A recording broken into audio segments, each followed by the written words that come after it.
Well, this is an amazing panel. Really honoured to be up on stage with them all. Really, really diverse group of people. So I'm just going to run through and introduce them all to you, and then we'll get into it, nice and easy. So at the end there, we've got Hayden Smith, or Captain Hayden Smith, from Sea Cleaners. And fun fact, I'm going to do this all day, people. So fun fact about Hayden, he's a professional beach bum that talks trash all day, apparently. Thank you, Hayden. And then we've got Richelle Kahui-McConnell, the Kaiwhakaora. I've said that really badly. Kaiwhakaora, I'm sorry. Okay. Whenua Director of Melofa Limited, an earth healer. And fun fact, she has apparently 17 siblings, and they're all commercial fishermen. Volker told me to say that. Yeah. Kim Drummond from the Ohu Kaimoana is Policy Manager of Fisheries and Aquaculture, and also is an uncle of an All Black, Mike Drummond from the Crusaders. Mitch. Oh, Mitch Drummond. I can read my own typing. And then we've got Sue Neureuter from the Noises Island. Welcome, Sue. Custodian of the Noises Island, and she's a real mermaid. So we have a mermaid up here. Sue can free dive to incredible depths and apparently pick up secateurs that happen to fall over the side of the boat. I don't know what secateurs are doing on a boat, but anyway.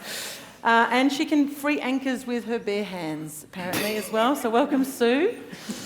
Then we've got Carolyn Lundquist from NIWA as a principal scientist on marine ecology, and even though she's a principal scientist and has worked in this space and has amazing mana in this space, she still doesn't know what she wants to do when she grows up. Which is wonderful. And Volker Kuntzsch from Sanford, CEO. And Volker, he's just gone back to nappy land with a 1-year-old baby. So if Volker falls asleep on the couch, you'll forgive him. There you go, Volker.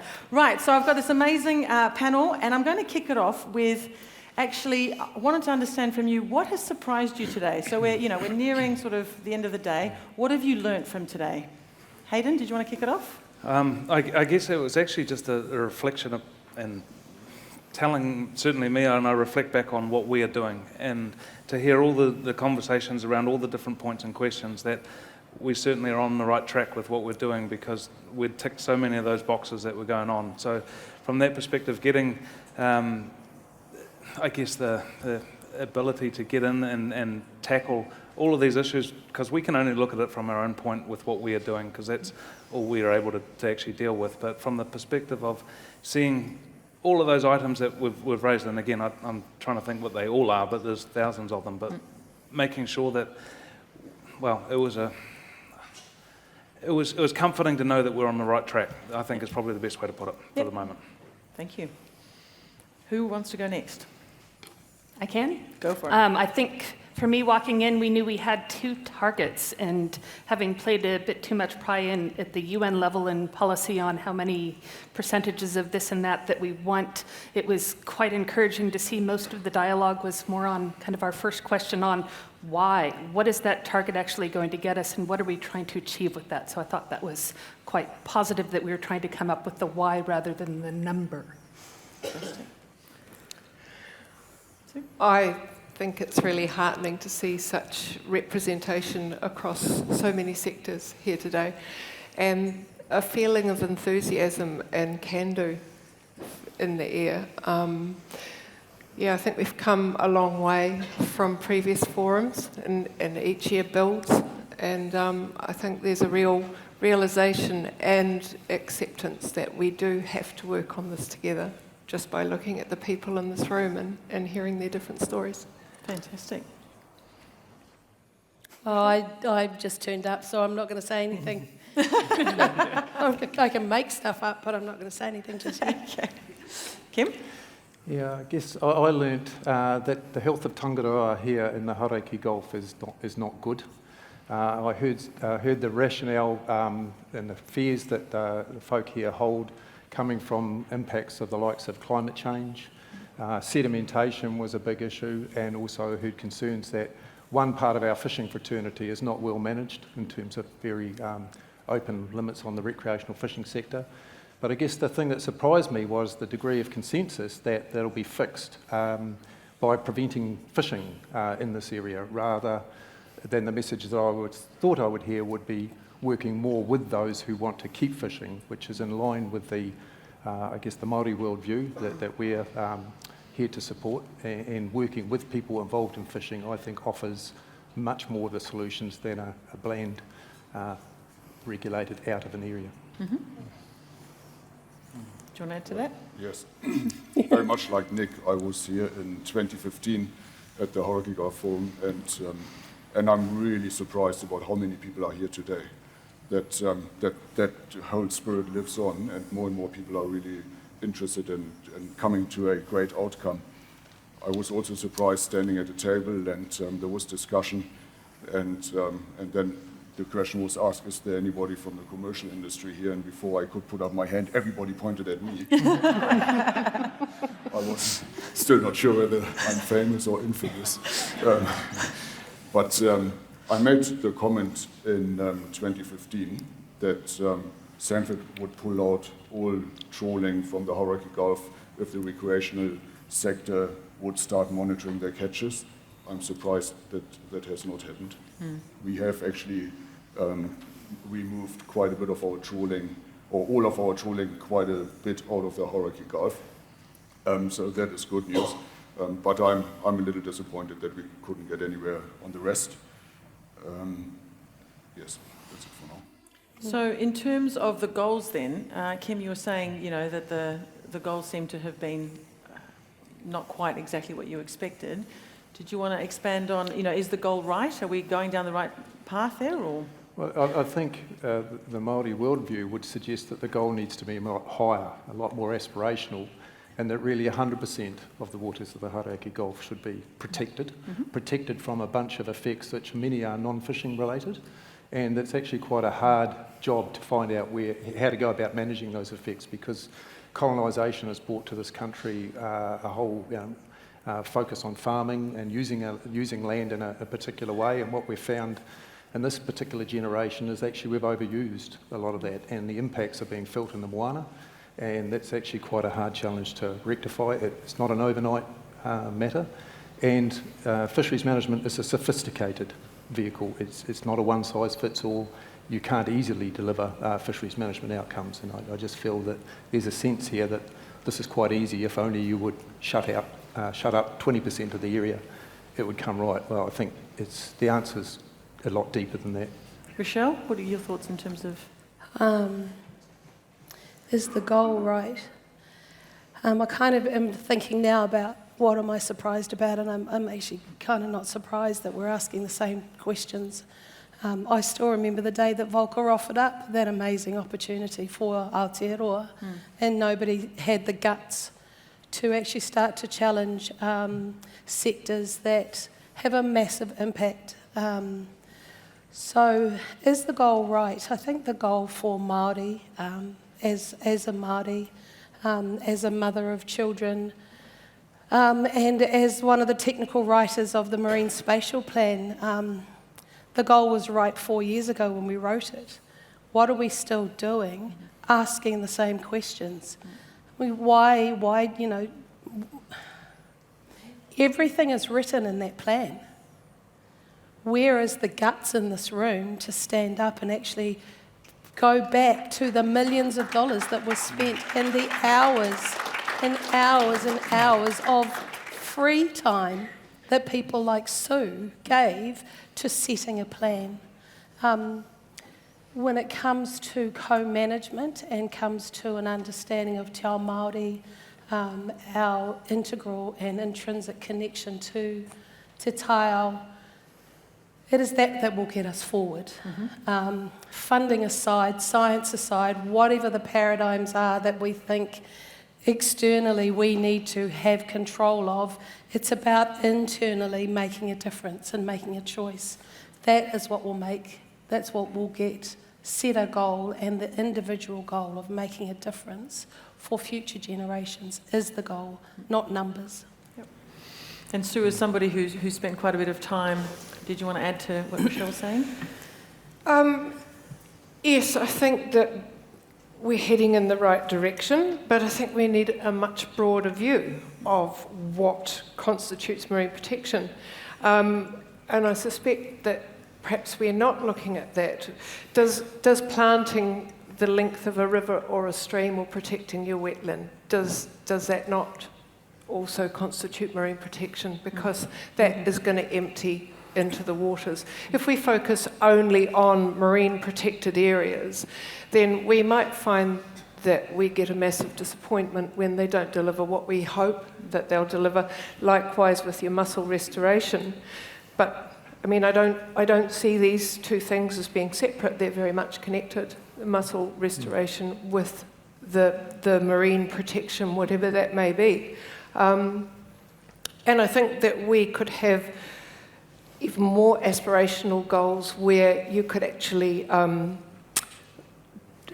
engage in really active regeneration of the waters around the Gulf. By that I mean maybe with removing large-scale areas of kina, or with your mussel restoration, or how do those things interact? So I think maybe just the goal as it stands might be a little bit limiting in some people's minds. And we need to be more creative. Absolutely. Did you want to add to that, Carolyn? Sure. I think one thing that both of the other ladies on the panel pointed out, that there is a whole bunch of information that came out of Sea Change. Not only the information compiled for it, but also within the plan. And so we can do something like what would be useful, and I think the new stakeholder group has commissioned kind of sort of to do, is look at what do the current maps that were proposed in the plan, what do they provide for biodiversity, for ecological function, for ecosystem services. So we can actually look at what this well-funded panel of experts, very diverse groups of people came up with, and see, will that actually get us there, and how much more do we need? Is that 20% target really a bit lacking?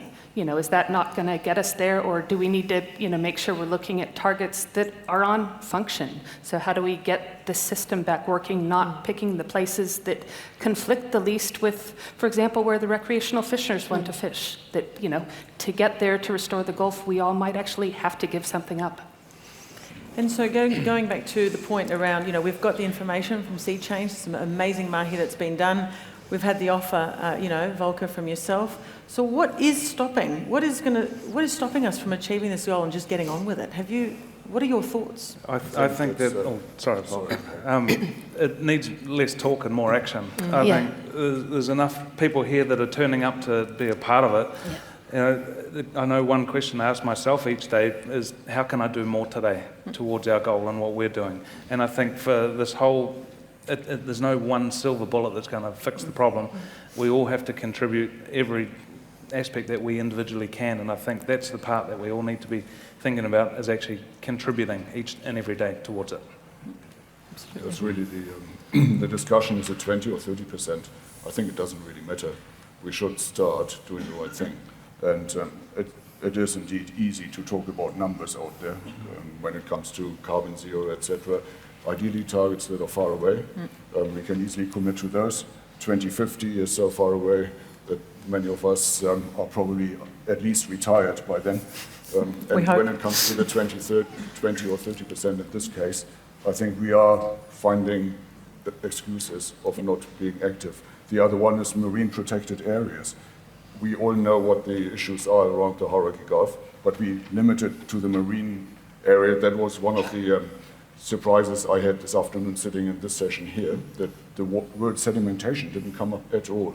And we put tons and tons of mussels into the Hauraki Gulf, and they just sink away in the mud and die.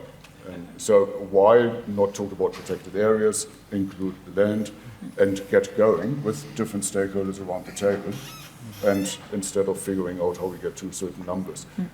I have always had an issue with a number like 30%. I believe in risk management. Look at what are those high-risk areas out there and really close those off in some very degree of activity.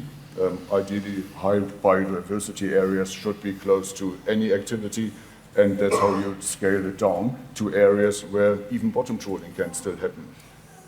We plough our land too. 45% of New Zealand's land mass is ploughed, or farmland, where only 3% of New Zealand's EEZ are bottom trawled. But we make a big thing about that. emotionally, I think that's wrong. We need to look at the science here. And once we put science aside, we could possibly get into action much quicker. Once we get the emotions out of the way, we could get into action much quicker. I think there's a challenge for, I'm interested sitting here as a Māori, hearing the words colonisation and through a Te Ao Māori lens from you, Kim, and I'm not putting you down, I'm just saying that I think that's a reflection on the shift in understanding what it is to work in a partnership and a co-managed, collaborative relationship. One of the things that we need to do is we need to do what Ngāti Hine did, and we just need to get on and protect those waters for the fact that they need to be protected.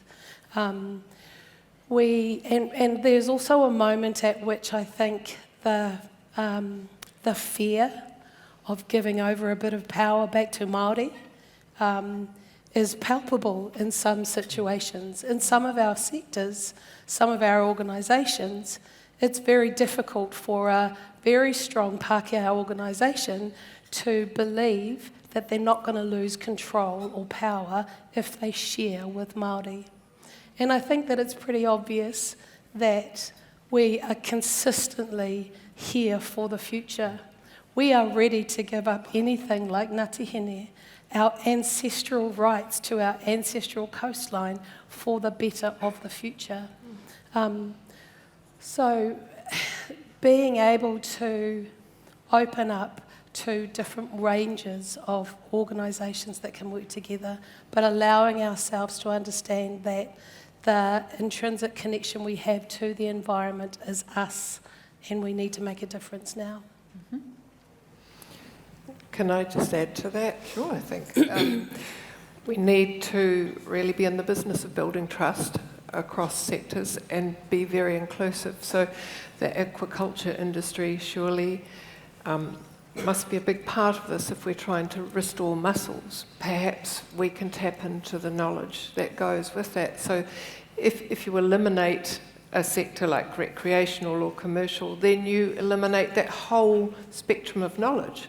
Likewise, if you're not speaking with iwi or tangata whenua, then you do yourself a disservice because you're not actually getting the whole picture. And we all have pieces of the puzzle, but collectively we'll be able to make a whole, and we'll work together to find out how best to do this restoration. It's in all of our best interests. So building trust and respect for one another's knowledge, I think, is really paramount to going forward and making this happen. And if we can do that, and you can build a real groundswell across all sectors, well, it makes a much easier job to implement. You're eliminating the opposition. I think it's really key too that we need to celebrate what we've done already. You know, I think it was a couple of years ago that I suggested that if we actually put any funding or anything invested into something, it'd be a really bloody good marketing plan of what we've already done. You know, how if we can stop ourselves from smoking cigarettes and we can now put safety belts on, then that's such a social behaviour shift. We can get there, but we need to be celebrating those stories, and it needs to be a cohesive management, a cohesive marketing plan, one that engages with everybody and connects to, you know, the kaitiakitanga chapter of the Sea Change talks about hearts and minds. How do we connect to those? How do we tell those stories? We need to celebrate those really amazing stories every single day. Completely agree. And those stories need to be told, and they're there to be told. I mean, you know, as an ex-marketer and advertiser, the amount of times I would go into organisations to say, these are amazing stories, why aren't you telling them? Mm. And yes, beyond the funding, there's still ways to tell stories without funding, really. Yeah. And it is a fear a lot of the time. Oh, if I open the door here, then they're going to ping me about this or what have you. But these stories are crucial, and it's the only way that we'll connect. So those barriers of funding. We heard a lot of that today in terms of funding. Yes, okay, that is a barrier, but that's also sometimes can be an excuse, in my view. So are there any other barriers that you see beyond funding that is stopping us from just getting on with it, from actually talking to each other? Well, my biggest barrier would be, I always talk about the recreational sector, but I actually don't know who I'm talking about. I wouldn't know who to talk to. Right. There's no body out there that I feel really represents the recreational sector. Whoever I talk to, though, that goes fishing, the mums and dads on a Sunday afternoon, they would say, that makes a lot of sense. Where are they? And I think that's a big barrier. Yep. And that's a really big stakeholder in the Hauraki Gulf. On a good sunny day, 7,000 boats go out of the Auckland harbours to go fishing. That is big. Yeah. Kim, we had a discussion on that previously. Yes. The recreational sector representation. Yeah, and since moving across to Ohu Kaimoana, it's become quite apparent that part of the fisheries management framework is unfinished business. We've got, obviously, the commercial sector is behind. It's not only the quota management system, but it's the way it's been folded into the treaty settlement. So there's a very strong iwi voice there, and that's evidenced in recent times. New Zealand's largest fishery, by way of example, the hoki fishery, is in a sad state as well, and people can't put their hands on why that is. The science can't provide the answers. But iwi led a discussion that then went through to the wider commercial fishing industry and then handed a proposition across to the minister, which exceeded all of the scenarios that the minister had put on the table for formal consultation. And our sincere hope is the minister picks that up and recognises the effort that went in behind to basically protect tangaroa and the benefits of tangaroa. And I think these are the sorts of opportunities that now exist if we actually live the treaty settlement partnership that's been struck and allow it to push these arguments forward. We heard today that it's important to get politicians on board. Well, my argument is it's important to get iwi on board. And I think it's very important that we stop throwing bricks at one another. You know, we just have this one special place and we all have to work together. So to try to exonerate yourself from any of the blame by blaming someone else doesn't provide any solutions. So we have to move forward beyond, oh, he's recreational, she's iwi, he's commercial, blah, blah, blah, and come together and think, okay, what are we doing collectively to actually get some action here?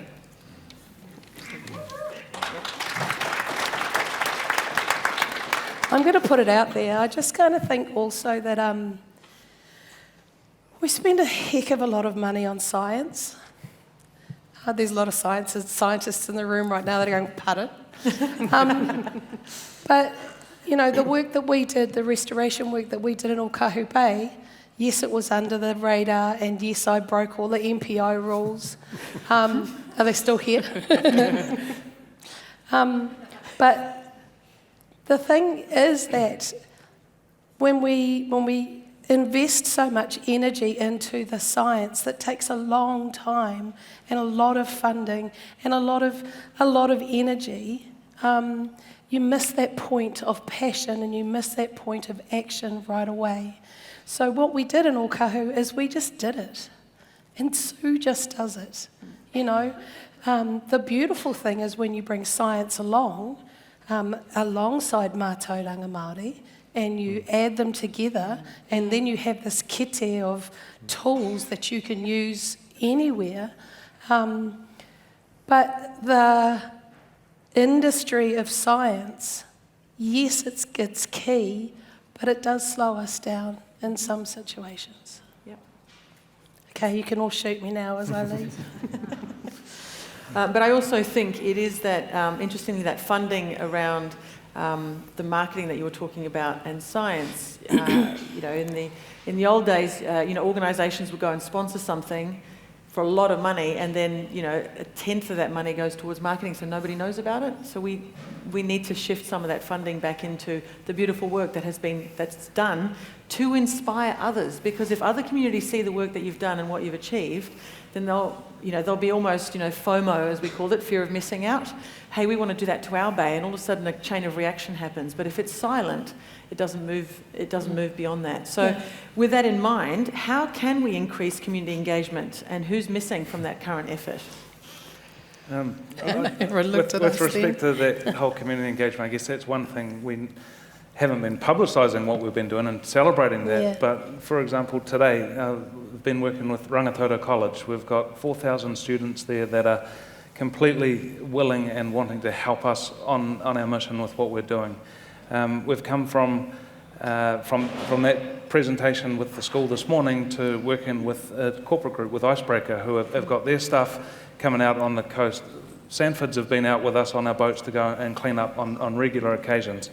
Going forward at the end of November, we've got 27 churches across Auckland with 300 people at each church coming out on the same day with 8,000 people to help clean up around Auckland. And there's lots happening within that community space that we are, but we're not talking about it as such, and obviously until now, but it's just, we just get on with it. We get up and we focus on what's in front of us the next day to go and do it. We've got another wonderful project in front of us with a youth ambassador program where we're taking a group of young New Zealand leaders, but also students from Australia and Japan up to the Hawaiian Islands to witness the true state of this international marine debris problem that we're working with here. But I guess the beautiful part of us helping tell that story is we've got National Geographic up there with us telling that story about something that began here in the Hauraki Gulf 17 and a half years ago, and it's moving outwards. So those stories do come out, but it's a matter of just,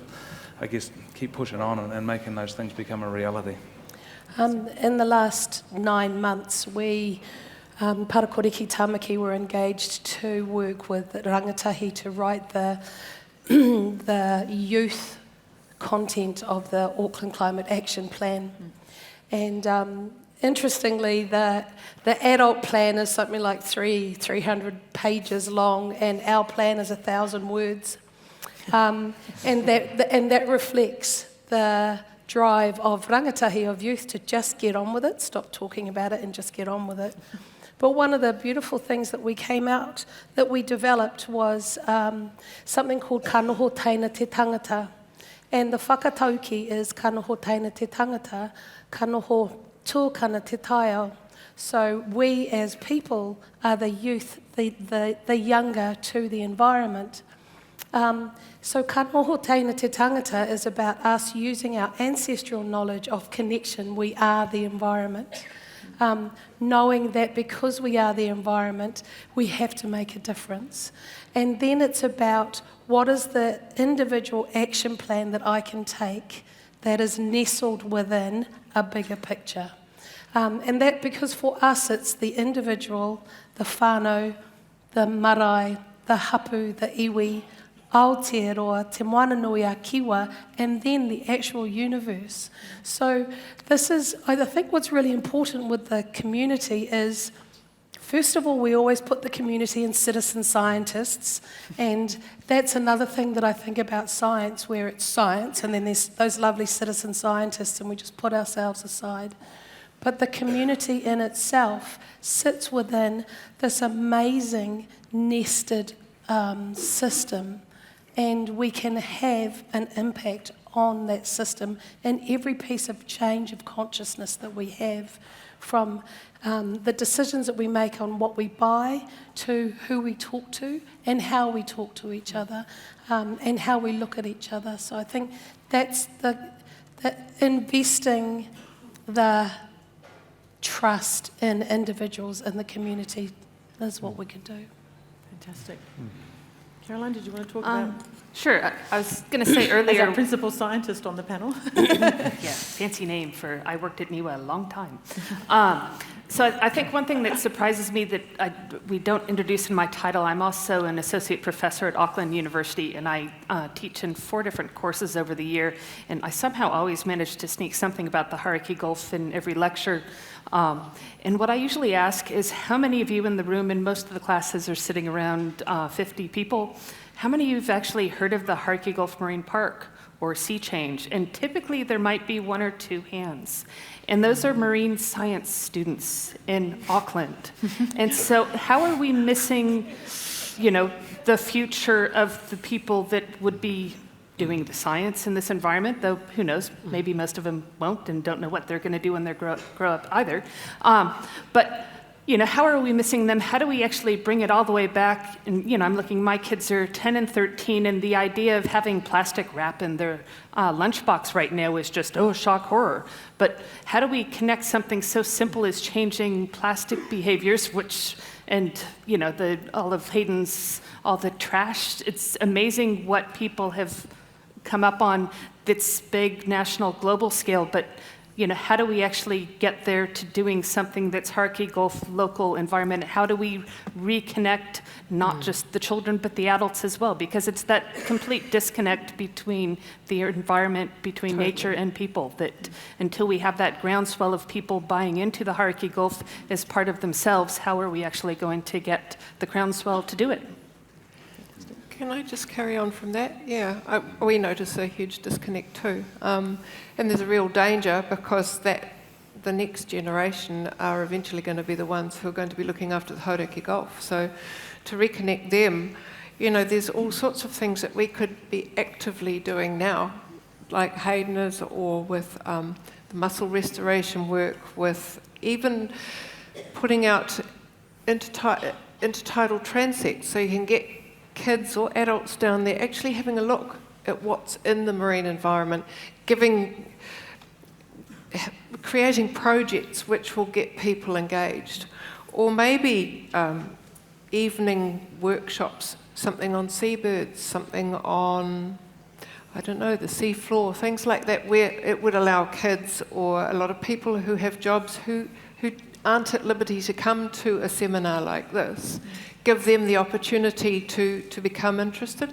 And I know that the Northern Seabird Trust ran a fantastic seminar last year, and it was in the weekend, and I thought what made that so fantastic was that it did give that ability to people who wouldn't ordinarily be able to join us, to be part of it. And you don't know what you don't know, so you've got to create opportunities for people to want to learn. Kim, did you want to talk about community?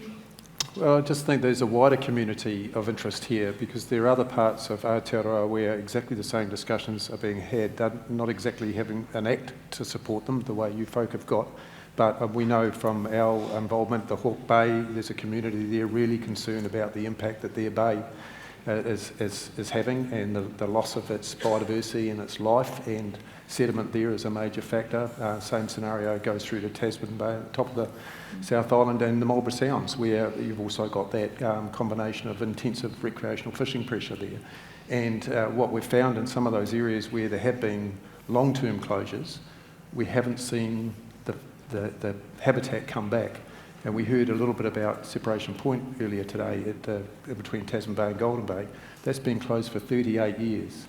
NIWA recently went back and had a look, and you can barely see the top of a bryozoan because the sediment has built up. And these bryozoan corals that grow about a centimetre a century are getting smothered. And so locking it up for 38 years has done nothing to restore it. And these are the sorts of lessons that are happening in other parts of the country, and I think sharing your stories amongst those communities would be a major positive. Really key. You got to make it cool.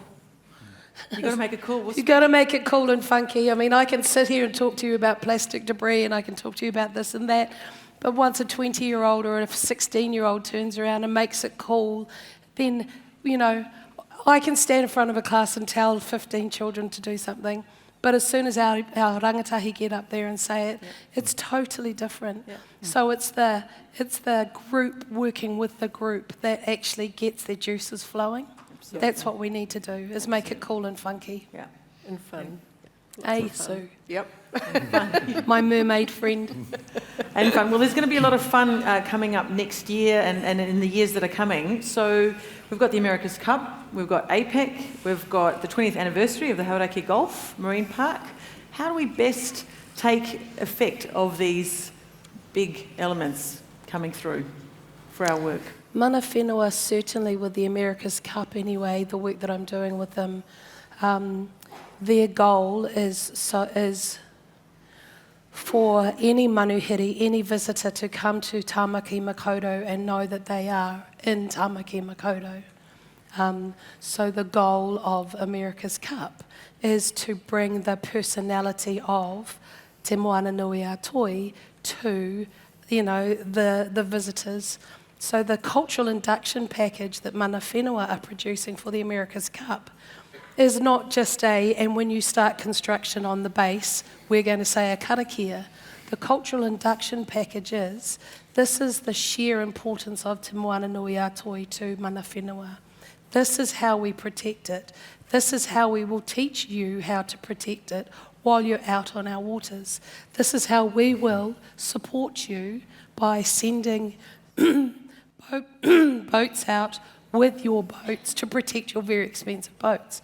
So Mana Whenua are using as many of the new big projects as they can to bring the gem, the taonga of Moana Nui a Kiwa, of Moana Nui a Toi, to everybody so they can start to protect it themselves. Fantastic. So you don't have those dudes in their boats throwing over cans after they finish them, because they don't want to. And I think for us, certainly, when we first launched our first boat here on the water, it was actually as part of the starting legacy component to the previous America's Cup held here. For us now, it's actually about continuing that and growing upon that. And certainly before we had won the most recent America's Cup, we already had plans afoot to extend our fleet, to have a greater reach throughout New Zealand again. But with the arrival of this Cup coming, we now have that opportunity to do so. We will have an extended fleet on the water working with the America's Cup events team and with Team New Zealand to make that a reality. So not only are we out there cleaning up, but once that event has finished, those boats will be dispersed throughout the rest of the country to provide that ongoing legacy as well of clean-up work and community engagement to provide more for the greater country as well with what we're doing. I just need to say, though, that we need to stop. There's $20 million available for the America's Cup to throw out and for a gimmicky something in the community. And so we're all rushing around competing against each other for $20 million. And there's not one concise plan of why don't we all just work together and go get the $20 million and work together collectively. So let's stop competing against each other and playing stupid games like finding gimmicky things so that we can make the America's Cup Village feel like they're investing money. I always feel, looking at New Zealand from the outside, we actually do still have a pretty green and pristine image. And the America's Cup would be the opportunity to prove that we are actually caring nation, and that it is for us here in Auckland all about the Hauraki Gulf. And with that objective in mind, it should be much easier to bring people together and bring about change. I think we use Volker's marketing team, and Volker's going to give us his marketing team for free, and we're going to set a plan. Shot, Volker. Thanks, bro. But I think, just to be clear, that it's not just advertising to all our international visitors that we're clean and green, but getting everyone on board who's local so that they actually become green and green. So making sure we're targeting locally as well in all that marketing. Yeah. I have a, maybe it's more of a dream for the Noisies and our family, is that wouldn't it be amazing if by next year you could show the world a model of how protecting an environment looked?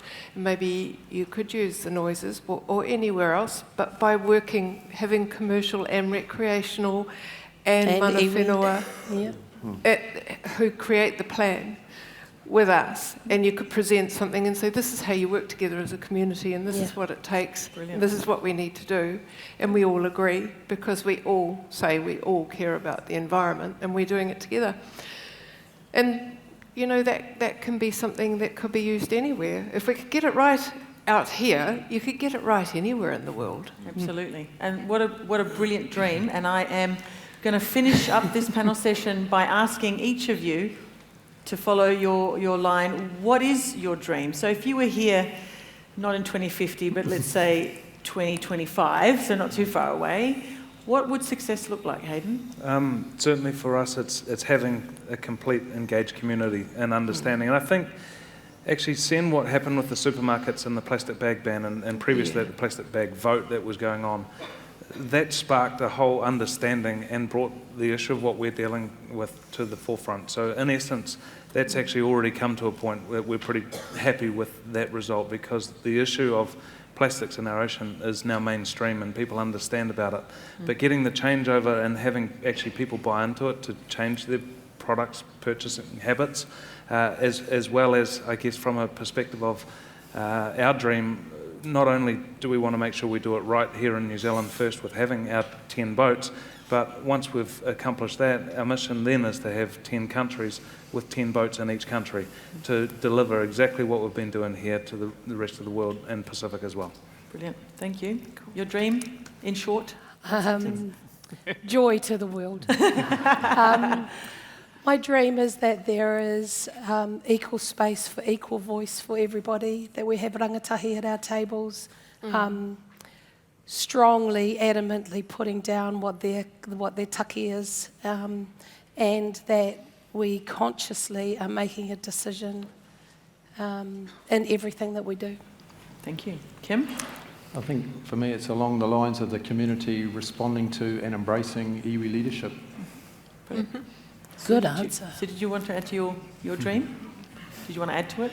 Or? I think whatever we do in the future, we have got to plan for some major changes. So if we change legislation, and I believe we need to reflect a much more holistic approach, I know the changes I've seen in my lifetime happening out around the noises, and with the predictions for the future, there's no reason to imagine that there aren't going to be changes that none of us could foresee today happening in another 15, 20, maybe less years. And we have to have something that's adaptive enough and has the ability to identify the changes that we don't yet know about and move with them so that we can end up with the best results going into the future, not something stuck.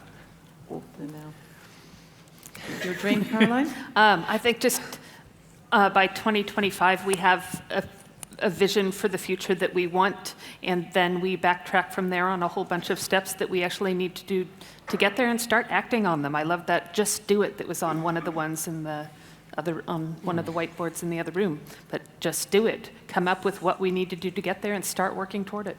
Great. Volker, your dream? Every Aucklander, every Aucklander to be proud of what we've achieved in the Hauraki Gulf by 2025. Nice. Fantastic. Well, with that brilliant dream, I just wanted you all to help me thank the fantastic panel here today.